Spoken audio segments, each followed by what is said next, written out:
Hola a todos y bienvenidos a una nueva sesión de pláticas con líderes en salud global. Hoy tenemos el privilegio de conversar con el doctor Paul Gilbert, quien es un referente mundial en el estudio de la compasión y un defensor clave en su integración en la práctica médica y los sistemas de salud. El doctor Gilbert es psicólogo clínico, es profesor de psicología clínica en la Universidad de Derby en el Reino Unido y fundador de lo que hoy conocemos como terapia focalizada en compasión. Y a lo largo de su carrera ha demostrado cómo la compasión puede transformar tanto la salud mental de las personas y aliviar el sufrimiento, como fortalecer la conexión entre pacientes y profesionales de la salud. Con más de 40 años de experiencia clínica, el doctor Gilbert ha sido un incansable promotor de la compasión, no solo como una herramienta terapéutica, sino como un valor esencial dentro de los equipos médicos y los sistemas de atención en salud. Su obra más influyente es el libro The Compassionate Mind, que ha inspirado a profesionales de todo el mundo a incorporar la compasión en su trabajo diario y sobre todo en sus vidas. Es un verdadero honor dar la bienvenida al doctor Paul Gilbert a este espacio dedicado a platicar con líderes en salud global. Doctor Gilbert, good morning. How are you today? Good morning, and thank you so much for inviting me, Liz. Fantastic. Yeah, we're truly honored to have you with us today in this space, which is dedicated to inspire young health professionals to meaningful conversations with global health leaders like yourself. Dr. Gilbert, your career has had an incredible impact on how we understand compassion in mental health and healthcare. And I wonder if you could share with us your story and the path that your career has taken so far. We would like to know, who is Paul Gilbert? So would I. That's a big question, isn't it? And that can even take you into issues of spirituality and the nature of consciousness. Who is Paul Gilbert? But in terms of this life, my interest was in compassion, was stimulated by working in cognitive therapy. And I was doing interventions based upon helping people understand their negative thinking, their depressive thinking, and then helping them to stand back and consider alternatives to those thoughts. So we had people, for example, who would feel they were a failure, and uh, and then you'd help them see, well, actually, you've achieved this and you've achieved that, and you've managed to do this, and you're a trustworthy person. You try to help your friends. And they say, yes, yes, that's true. Maybe I'm not such a failure, but I still feel I'm a failure. So one day I asked this lady who I'd been seeing for a while, had chronic depression, was very self-critical. How do you hear these thoughts in your mind? You know, when you're looking at your alternative cognitive thoughts, how do you hear them? Speak them out to me as you hear them in your head. And she said, as I actually hear them? And I say, yeah. And she said, okay, so you're doing cognitive therapy, aren't you? You've got a husband who loves you. You've had a job. You got yourself a degree. So we discovered that the tone, the emotional tone of the way people were thinking was very hostile, sometimes contemptuous, sometimes very cold. So the obvious solution really was to say to her, okay, well, those alternative thoughts are quite good, but what about if we create a compassionate tone, a sense of warmth and understanding and empathy for the struggle you've had with your depression, you know, so that we can do it again, but this time really imagine a warm tone to your thoughts, not that hostile tone. And she said, no, I'm not doing that. That's not going to help me. I've got to find a way I can make myself believe that I'm not a failure. Just being kind, that's not going to do it. That's silly. So that was the second, we call that the second shock. The first shock was just how hostile people's emotions were in when they were trying to be helpful, but their emotions were hostile. And then they didn't want to do it. And then the third issue arose because when our clients started to do compassion, and I worked with very complex cases, trauma cases, when they started to do compassion, they actually felt worse. And that was a strange thing Um, but what it turns out is that all our motivational systems carry their own memories, their own trauma memories. So, for example, your sexual system will remember your sexual behavior. You're going on holiday, enjoying holidays. You love holidays, going on holidays. Now, if you have a very negative experience on a holiday, supposing you love holidays, go on holidays, but you have a very bad experience, you get very ill or get beaten up or something like that, the next time you think about holidays, what will happen is you won't remember all the good times. The first thing that will come back is, oh my God, last year I was so ill. It was awful. It was terrible. They had to fly me home. It was at a restaurant in London or that. So trauma sits in our motivational systems. Now, if you've got trauma in your care system, so people who should have cared for you abused you, or you have a lot of neglect, when you start to stimulate the care system, which of course is what compassion is stimulating, that sense of caring and being supportive, you start running into this unprocessed trauma. And so people start saying, I'm doing compassion, I just get irritable, or it just makes me very sad. And so we then had to work out, how do we work with the trauma in the care system so that people could start to be compassionate? Because when they can be compassionate, then they can stimulate the vagus nerve, the frontal cortex, oxytocin. They can begin to change their brain state to be able to work with some of their trauma and their threat. So that's how it began. That's how it began clinically, recognizing that people carry a lot of internal hostility that they don't verbalize to the therapist unless the therapist asks them. Then when you try to work with compassion, particularly people who've been traumatized, they find it very difficult. And then, so the third thing is you have to work through and develop their ability to work with the care system. And that usually involves dealing with intense grieving and yearning to be loved, and also raging and the fear of raging, because a lot of our clients are very frightened of rage. Anyway, I hope that's enough. Well, that's a really good introduction, which give, I would like to ask you in this moment, and now that you mentioned compassion itself, how do you define compassion, and why do you see it as a fundamental human capacity according to the books that you have available right now? Yes, that's a lovely question, because there's a lot of, some people have very strange ideas about compassion. And in some languages, compassion can look like pity or something like that, or whatever. Before you even think about compassion, think about the motive to be helpful to people. All right. So I don't want you to suffer. I want to do something for you, Lewis, that will help you. I don't want to be a cause of your suffering. Now, in the Buddhist traditions, which I follow, that's basic, not to be a cause of suffering, but to try to relieve it. That's basically what compassion is. So it's not about kindness. It's not about love. And all the stuff, compassion is love. No, compassion is not about love. You do not need to love people to be compassionate. You don't need to love yourself, all that stuff. That's not the point. Compassion is the dedication to address suffering wherever you see it and do the best you can to alleviate and prevent it, and certainly not cause it.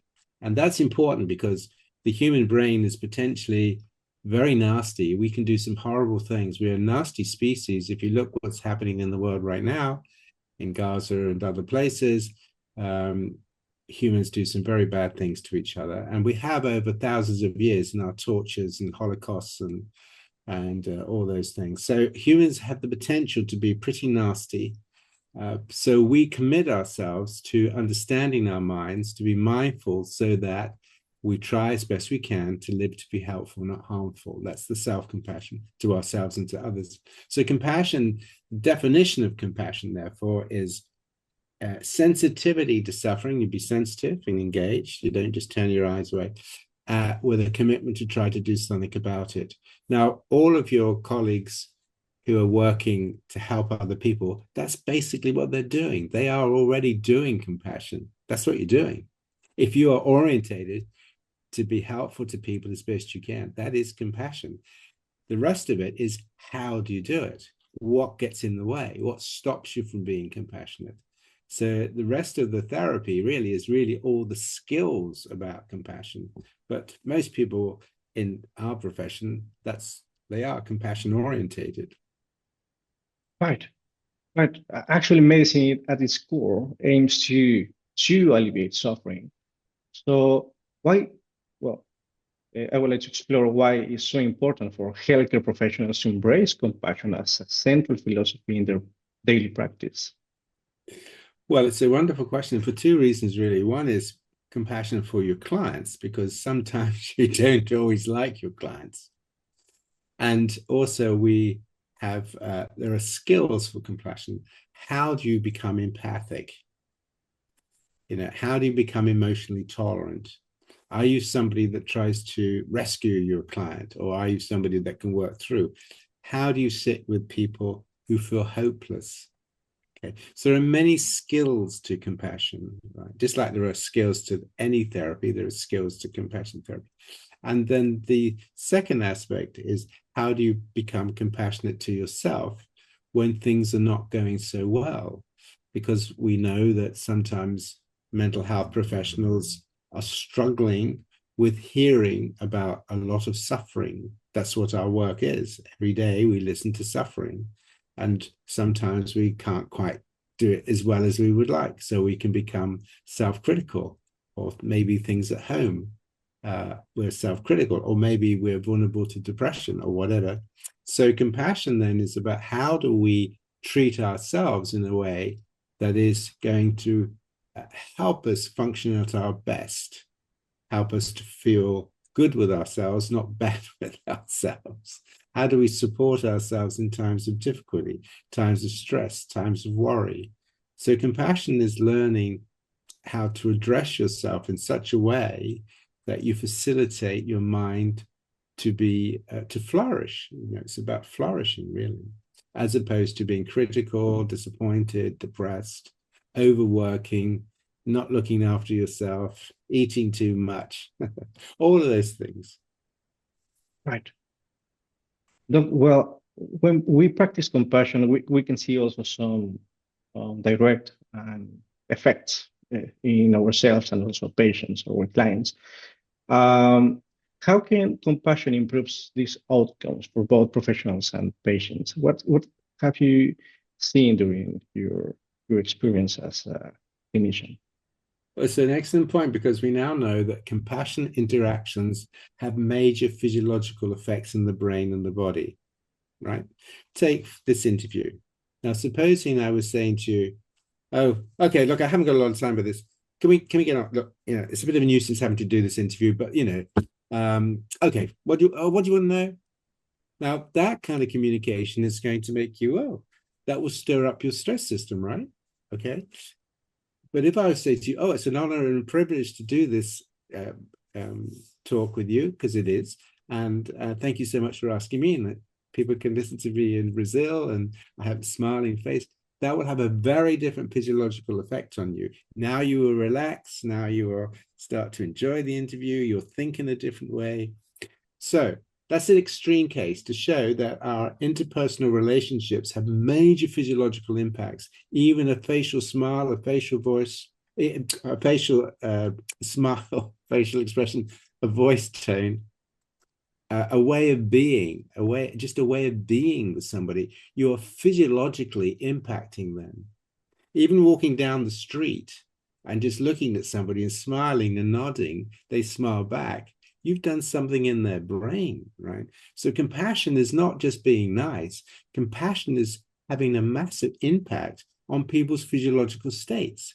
And that's why, whether it's recovering from physical illness, from injury, from surgery, from depression, if you have somebody, a doctor or a clinician, that is compassionate, they hold your hand, they smile at you, they show that they really care about you, these patients tend to get better faster than if they have doctors and physicians who just, don't even look at them.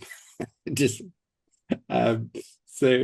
caring, the experience of caring and being cared for, have very important physiological effects.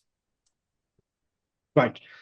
I'm also thinking that we as clinicians, we sometimes we face unique pressures with all the load of work that we have to do, or perhaps the cases, which brings me to the concept that actually you mentioned, which is also self-compassion.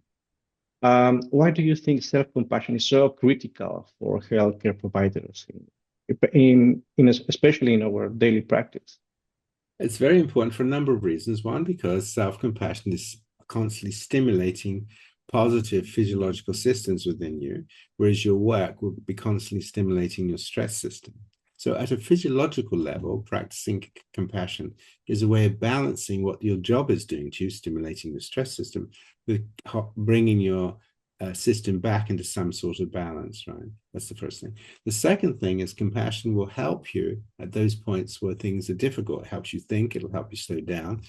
Some of the mindfulness practices of compassion will help you stay focused. Compassion is also very important because self-compassion is also very important because it facilitates encouragement. Okay, it helps us encourage, it helps us to tolerate stress and distress. It helps us to become empathic, and it helps us to become very sensitive to our own stress, because one of the things that happens and this is certainly in this country, I'm sure in yours as well, that because of the workloads, people become very angry and frustrated. They become angry and frustrated with the system, with the way they're being managed, that often the clinicians feel they're being exploited because they're expected to see too many people. So they become very angry and frustrated at the situation in which they find themselves. Now, how do you manage that? Because if you struggle to manage your anger to the context, that's not good for you long term. So if you're going home and being irritable and angry, then you get irritable and angry because you're irritable and angry. So compassion is a way of helping us recognize this, to recognize that our anger and irritability in the situation is perfectly normal. It's not our fault. That's a big issue in compassion. It's not our fault. And therefore, we have to find what we want to do to manage that. Okay. Now, that might be like you're a pianist, a piano player. That might be for you to think, okay, I'm pretty tight. It's been a difficult day. I'm really tight now. I'm going to just sit down. I'm going to play my piano for a bit just to settle myself. That might be your way. Okay. Other people might go for a walk, or they might go and talk to friends or whatever. Some people might have a bottle of wine, which is not so good. But finding ways to regulate your own threat arousal, particularly your own frustration or maybe your own anxieties, is very important. And that's a form of self-compassion, right? Recognizing your need to not fight with your emotions, but just be with your emotions and allow them to settle. Right. Well, I think that despite of its importance, compassion is rarely addressed in our Western medical training programs, for example. Yeah. What do you think it has historically been overlooked, or in this moment overlooked, and what obstacles do we face in making it a central element again?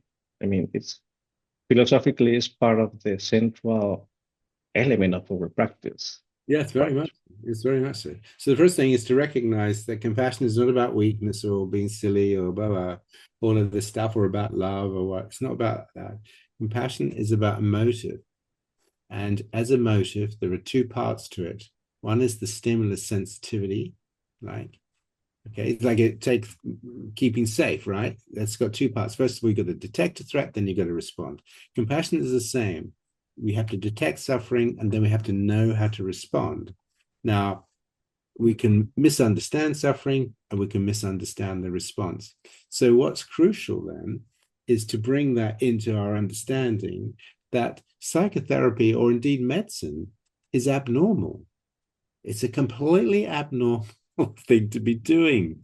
We did not evolve in over hundreds of thousands, if not millions of years, to spend our time dealing with pain all the time, other people's pain all the time. We were not, so being subject to other people's emotional pain or physical pain, that is kind of abnormal.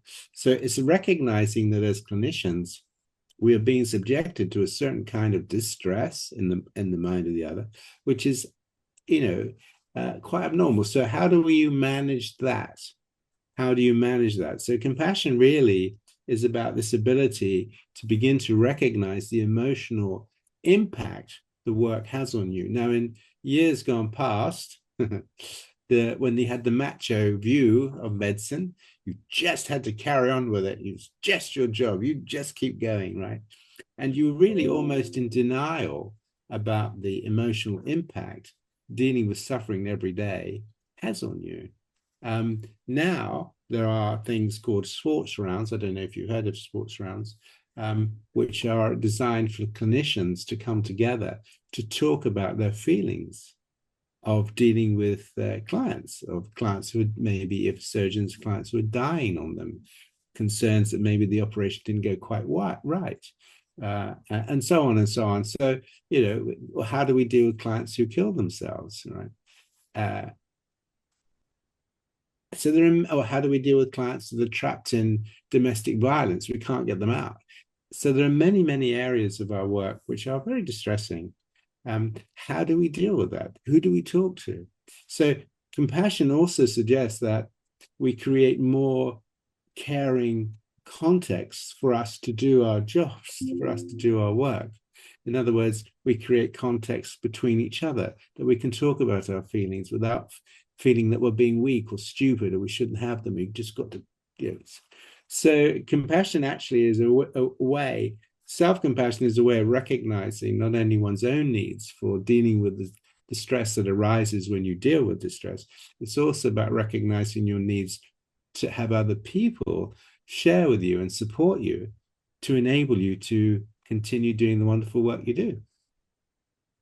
Right.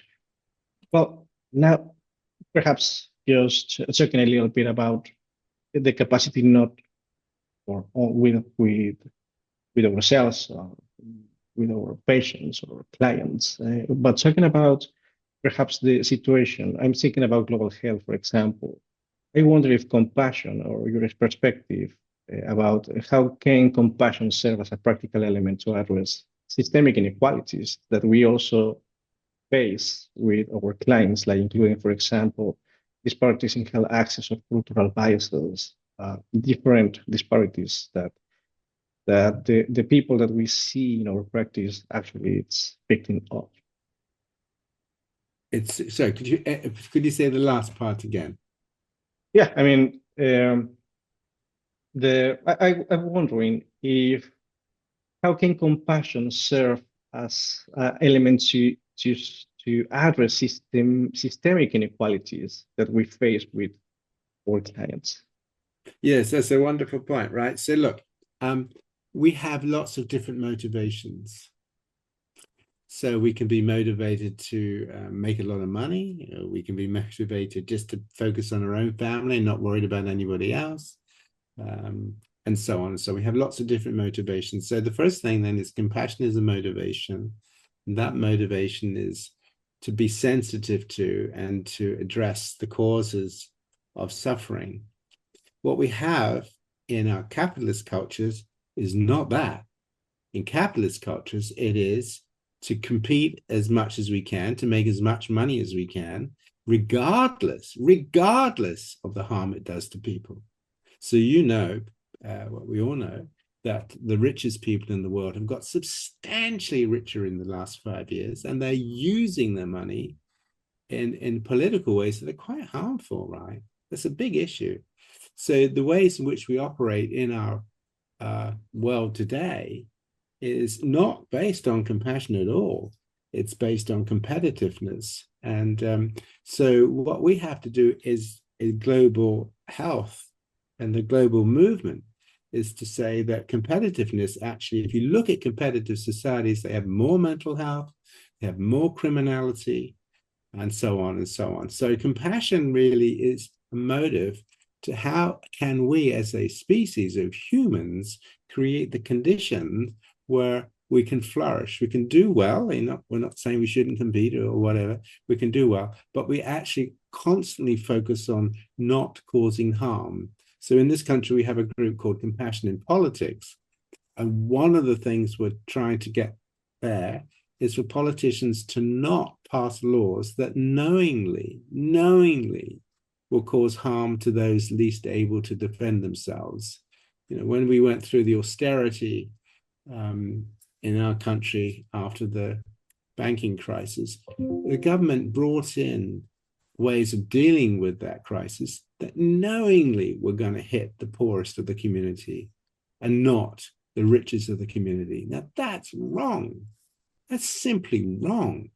Okay, so we have to have recognition that compassion not only is the most moral of motivations and a way of thinking about how we do business in the world and economics in the world, but it's also the most important thing for physical and mental health, because compassion stimulates very powerful physiological systems linked to the immune system, oxytocin, frontal cortex, but facilitates health. So every way you look at it, that motivation of compassion is to do the best we can to support others and so on, is crucial. But unfortunately, the world is not run on compassion at the moment. It's run on money. Yeah, unfortunately.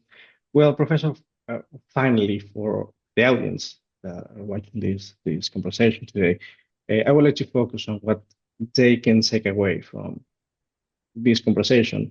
I wonder if you can share a message in particular for the young health professionals that are listening. What message would you like to give them today? Yes. So the message to the younger folks is thank you so much for coming into the profession that you are, because you have set your mind to be helpful to others. So that's a great start. The second thing is understanding what compassion is, because I'm afraid there is a lot of silly ideas about compassion. Compassion is your courage and your wisdom, right, to be sensitive to suffering in yourself or others. And that does take courage and wisdom to be sensitive to it, to try to understand it, to be tolerant, and to work out what to do. So whether you're dealing with something that's emotionally upsetting or physically upsetting or whatever, if you follow a compassionate way of living, how can I develop myself as a compassionate being? Over time, that will have an impact on your body.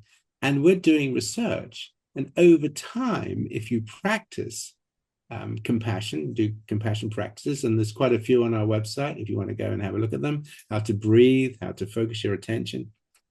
It might even have impacts on your epigenetics. It certainly has impacts on your brain. We know that compassion training changes the brain because of neuroplasticity. So if you practice compassion for yourself, this is going to be really good, and it will help you in your career ahead. Yes, of course, and all the patients and all the beyond that, right? Yeah, because if you approach them with a compassionate orientation, a basic friendliness and a basic warmth, and they experience from you a genuine empathy, that has physiological effects on them. Beautiful. Dr. Gilbert, well, thank you so much for sharing your time and your reflections with us today. I think your ideas on compassion and its impact on mental health and the medical practices is really, truly inspiring. And we are sure that our audience today will live with valuable tools and perspectives to apply in their professional lives, but most important, I think, in their personal lives. So thank you so much. The key thing is medicine is by nature a compassionate profession. That's what it is, right? However, we now have a science of compassion, and the science of compassion is telling us how to actually do it. Okay, there are ways of doing things, just like medicine. There is ways of doing an operation. The way you do an operation 50 years ago is not the same as you might do it today, right? Because science has moved on. So the way we understand compassion, the way we bring compassion into our work is different from 50 years ago. We've got a new science. So there we are. That's enough. I'll shut up now. You're right, and we need to keep a eye on that. Well, doctor, one more time. I know that we know that you have a busy schedule in the University of Derby and in the foundation. So we want to thank you for your time and also the message that you share with us today. My pleasure. Thank you so much for inviting me. Of course. And our best wishes for the year, for you, for your team, and also for your family. Have a good day, and thank you again, Thank you so Professor. much.